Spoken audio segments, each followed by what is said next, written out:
Em nossa lição de hoje, é a lição 55 do livro Justiça Divina, O Lugar do Paraíso. Para além do mais além, espraia-se o universo infinito em todas as direções. O homem terrestre já mentaliza Vênus e Marte, Júpiter e Saturno, lares pendentes do colo maternal do solo que nos anima por territórios atingíveis.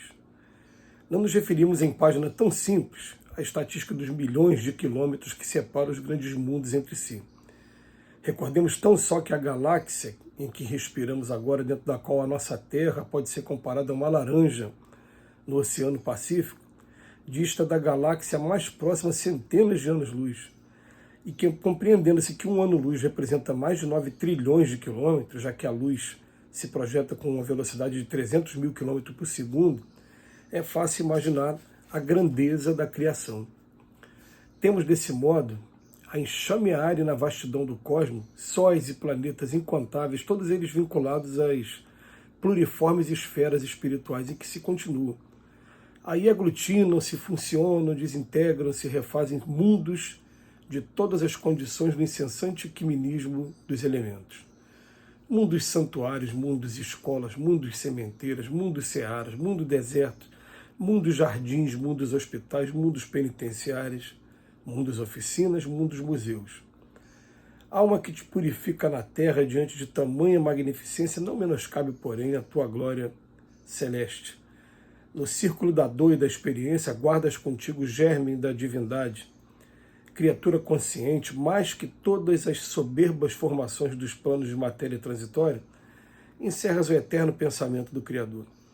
Lutemos e soframos por aperfeiçoar e aformosear a nós mesmos, nascendo sobre o teto da carne e renascendo nos reinos do Espírito tantas vezes quanto se fizerem necessárias, até que um dia, aliando a sabedoria e o amor por nossas próprias asas, possamos remontar ao coração da vida, carregando o paraíso no coração. Nossos estudos nos dias de hoje estão bastante adiantados no que diz respeito à astronomia. A contribuição que a sonda Hubble deu para a humanidade foi muito significativa. Hoje a gente tem notícias de incontáveis galáxias, de milhões, bilhões de planetas, números que para a gente chega a ser até quiméricos a gente querer calcular. Mas quando a gente começa a enxergar o que nós somos realmente diante de toda essa grandeza, a gente tem um misto, em primeiro lugar, de insignificância muito grande, devido ao nosso tamanho, mas ao mesmo tempo a gente vai pensar assim: eu sou filho de Deus, eu fui criado por Deus na condição de simples e ignorante, vou usar a palavra de Emmanuel hoje, sem a sabedoria e sem o amor ainda, que sem a inteligência e sem a moralidade. A inteligência e a sabedoria, a moralidade vai levar ao amor. E a gente vem, experiência na matéria, entrando na matéria, renascendo, quantas vezes forem necessárias até chegar à perfeição, e nesse momento a gente se encontra num mundo como esse, que é um mundo que, se a gente parar para estudar unicamente a sua forma geográfica, a sua forma geológica, a sua forma de biodiversidade, a gente fica encantado com a riqueza do planeta como o nosso. E, ao mesmo tempo, a gente começa a ver o seguinte: vamos separar agora o lado material do lado do aspecto da moralidade dos habitantes que somos nós. E foi isso que a gente teve no capítulo 3 do Evangelho segundo o Espiritismo, quando a gente vai estudar há várias moradas na casa do meu pai.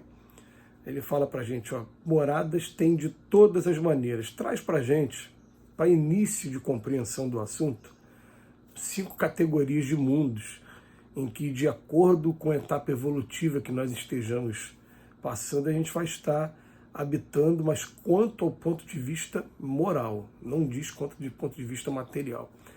É interessante que, quando a gente consegue entender a diferença de espírito para matéria, a gente pode pensar que, por exemplo, nesse livro aqui, Justiça Divina, nessa capa, Se eu pegar agora um microscópio e conseguir observar que, por exemplo, identificar que tem uma colônia aqui de milhões de espécies aqui de vida, e se essas espécies de vida tiverem inteligência e tiverem livre-arbítrio, aqui tem vida do espírito.